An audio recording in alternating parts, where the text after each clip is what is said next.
சில குட்டீஸ் ரோட் ட்ரிப்பில் வந்து ஏலகிரி போயிருந்தோம்ல. ஸோ அதோட பார்ட் 2 வீடியோ தான் இது. இத்து நல்லா தூங்கிட்டான், தாரா தூங்கிட்டா. ஆனால் செம்ம பசி எடுத்துக்கிச்சு. சரி ஏதாவது போகிற வழியில் வந்து ஒரு பிரியாணி கடைக்கு போகலாம் அப்படின்னு சொல்லிட்டு எங்கேயுமே ஷாப் ஓப்பனில் இல்லை. இங்கே இருக்கிற இந்த விறகு அடுப்பில் செஞ்ச பிரியாணி, ரைஸு அதுதான் இருந்துச்சு. சரி சாப்பிட்டுட்டு ஒரே ஒரு பிரியாணி வாங்கி 2 பேரும் சாப்பிட்டு, ஒரு பரோட்டா வாங்கி சாப்பிட்டுட்டு கிளம்பிட்டோம். அப்புறம் 2 பேரும் எழுந்தாச்சு.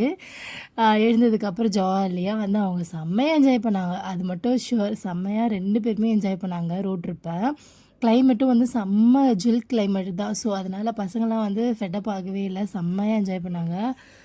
எங்களால் தான் உட்காந்துட்டு சமாளிச்சுட்டு வரதுக்கு ரொம்ப கஷ்டமாக இருந்தது. தாரா வந்து பேக்கில் போட்டு உட்காந்துட்டு இருந்ததுனால அவள் சேஃபாக உட்காந்துட்டு இருந்தா.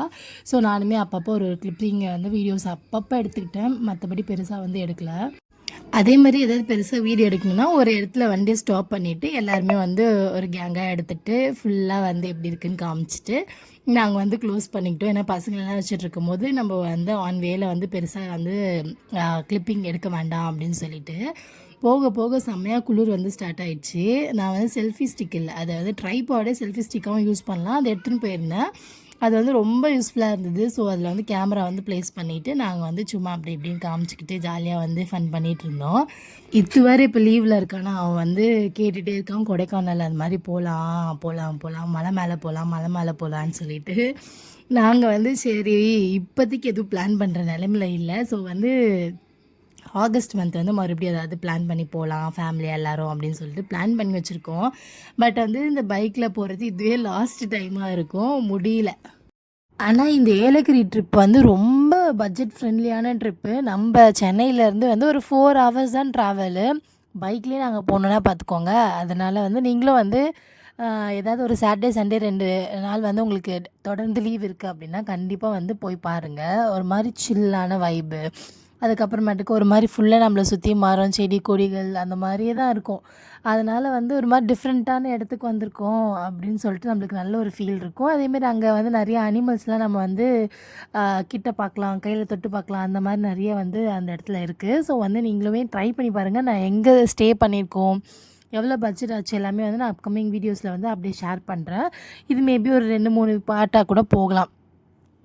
நம்ம ரொம்ப லாங்காக ட்ராவல் பண்ணி போகிற ஃபீல் வந்து இந்த இடத்துல கிடச்சிரும். நம்ம வந்து இந்த மாதிரி கொடைக்கானல், அதுக்கப்புறமேட்டுக்கா வந்து மூணார், அதெல்லாம் வந்து ரொம்ப நேரம் ட்ராவல் பண்ணி போகிற மாதிரி இருக்கும். இது வந்து நம்ம ஊர்லேருந்து ரொம்ப கிட்ட, ட்ராவலிங் டைம் கம்மி. நம்ம வந்து செம்மையாக வந்து அந்த ஃபீல் வந்து இங்கே கிடச்சிரும். அது நாங்கள் போன சீசன் வந்து செம்ம சில்லான சீசனு, செம்மையாக இருந்தது. தாரிக்காக்கெலாம் வாயில் படப்படப்படன்னு அடிச்சது.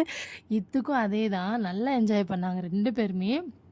நாங்கள் வந்து ஒய்எம்சி அப்படின்ற அந்த ஏரியாவில் தான் வந்து தங்கியிருந்தோம். ஒய்எம்சின்றது வந்து நம்ம கவர்மெண்ட்டோட அந்த ஒரு ஸ்டே பண்ணுற ரூம்னே சொல்லலாம். டூரிஸ்ட் பிளேஸ்க்கான ஒரு ரூமு. ஸோ வந்து பட்ஜெட் ஃப்ரெண்ட்லி, செம்ம ரேட்டு கம்மி. அதே மாதிரி வந்து நம்மளுக்கு ஸ்டே வந்து பக்காவாக இருந்துச்சு, வேறு லெவலில் இருந்தது. இது உள்ள தான் நாங்கள் போயிட்டுருக்கோம், ஒய்எம்சி உள்ள தான் இது. செம்ம பெரிய கிரவுண்டு. நாங்கள் போன வாட்டி வந்து ஃபேமிலியாக, அருண் ஃபேமிலி, எங்கள் ஃபேமிலி எல்லாருமே வந்து போயிருந்தோம் ஃப்ரெண்ட்ஸாக. அந்த டைமும் இங்கே தான் ஸ்டே பண்ணியிருந்தோம். பட் இதோட பேக் சைட் வேறு இடத்துல ஸ்டே பண்ணியிருந்தோம். இதுதான் வந்து கரெக்டான ஒய்எம்சி ரோடு. இதில் வந்து ஃபுல்லாக வந்து டென்ட் ஸ்டேவும் இருக்குது. அதே மாதிரி வந்து நாங்கள் ஸ்டே பண்ணியிருக்கோம்ல அந்த ஸ்டேவும் இருக்குது. ஸோ நாங்கள் டென்ட் ஸ்டேலாம் எடுக்கல, பசங்களை வச்சுருக்கிறதுனால. ஸோ வந்து நாங்கள் வந்து ரூம் ஸ்டே தான் எடுத்துக்கிட்டோம். ரூம் ஸ்டே போயிட்டு நல்லா வந்து ஃப்ரெஷ் ஆகிட்டு நாங்கள் வந்து ரவுண்ட்ஸ் போகலாம் அப்படின்னு சொல்லிட்டு கிளம்பிட்டோம். ஆனால் செம்ம குளிர், ஐயோ! அது ஒரு 4 மணி இருக்கும். எனக்கு ஏன் தான் இந்த மாதிரி ஏதாவது நம்ம ஒரு ட்ரிப்புன்னு போகிறோம், அதுவும் குளிர் பிரதேசத்துக்கு போகிறோம் அப்படின்னாலே எனக்கு வந்து ஃபுல்லாக கோல்ட் ஆகிடும். இங்கே சென்னையிலே கோல்ட் ஆகிடும். கோல்ட் ஆகிட்டு நாங்களாம் வந்து மூக்கு உறிஞ்சிக்கிட்டு, தும்பிக்கிட்டு, இரும்பிக்கிட்டு இப்படி தான் இருப்பேனே. அங்கே ஃபுல்லாக வந்து இந்த லைட்டிங்கு, ஃபோட்டோ பூத்து, ஃபோட்டோ ஷாட்டு அந்த மாதிரி நிறைய நேம் போட்டு நிறைய வந்து இந்த மாதிரி தீம் பார்க்லாம் வந்து இந்த ஏலகிரியில் வந்து ரெடி பண்ணியிருக்காங்க. ஸோ வந்து யாராவது போனோம் அப்படின்னா பார்க் மாதிரி தான் இது. போயிட்டு அந்த லைட்டிங்கில் வந்து ஃபோட்டோஸ்லாம் எடுத்துக்கிட்டு கொஞ்ச நேரம் அப்படியே சில் பண்ணிக்கிட்டு அப்படியே ஜாலியாக இருந்துட்டு வரலாம். நாங்கள் அப்படியே சும்மா நின்றுக்கிட்டு ஃபோட்டோஸ்லாம் எடுத்துகிட்டு உள்ளெல்லாம் போகல. உள்ளே போனால் அது ரொம்ப நேரம் வந்து டைம் ஸ்பெண்ட் பண்ணுற மாதிரி இருக்கும் அப்படின்னு சொல்லிட்டு நாங்கள் லோக்கல் ஷாப்பிங் தான் போவோம். எப்போவுமே ஏதாவது ஊருக்கு போனோன்னா ஒரு பைக் எடுத்துகிட்டு நாங்கள் அந்த லோக்கலாக ஏரியா எப்படி இருக்கா அப்படின்னு சொல்லிட்டு தான் எக்ஸ்ப்ளோர் பண்ணுவோம். அந்த மாதிரி தான் இந்த வாட்டியுமே வந்து எந்த ஒரு தீம் பார்க் அந்த மாதிரிலாம் போகாமல் ஜஸ்ட் வந்து லோக்கல் ஷாப்பிங் போயிட்டு கொஞ்சம் சாக்லேட்ஸ்லாம் வாங்கிக்கிட்டு அங்கே என்ன நல்லா இருக்குமோ அதெல்லாம் வாங்கி சாப்பிட்டுட்டு அந்த மாதிரி தான் வந்து சில் அவுட் பண்ணுவோம். இந்த டைமும் அதே தான். ஸோ வந்து நீங்களும் போனீங்கன்னா லோக்கல் ஏரியாவை வந்து ஃபஸ்ட்டு எக்ஸ்ப்ளோர் பண்ணுங்கள். அங்கேயே நிறைய நம்மளுக்கு வந்து இருக்கும். ஃபுட்லேருந்து பார்க்காத விஷயம்